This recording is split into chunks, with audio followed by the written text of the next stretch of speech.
सियान हो गई। अच्छा देह पर हानि देखो खोहे लगल हो, पानी जवानी वाला उड़े लगल हो। खाना मोरे मोरे चीज खखोरी हो।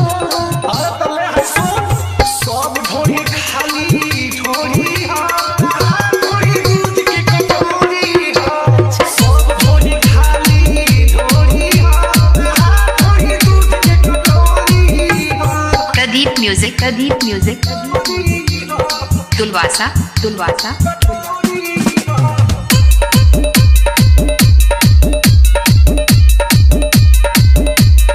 नीली सवार जपा बाबू, भारी तो पियो सदा बाबू। अरे बस हो जा।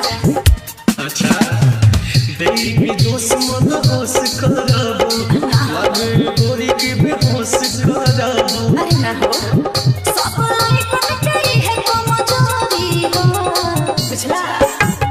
सब ढोरी खाली ढोरी हा ढोरी दूध के कटोरी हा सब ढोरी खाली ढोरी हा ढोरी दूध के कटोरी हा।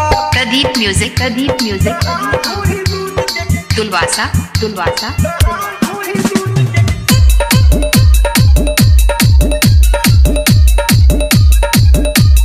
आज तो बनलो मी जाजेबा, खाला की सोनमल ताजेबा।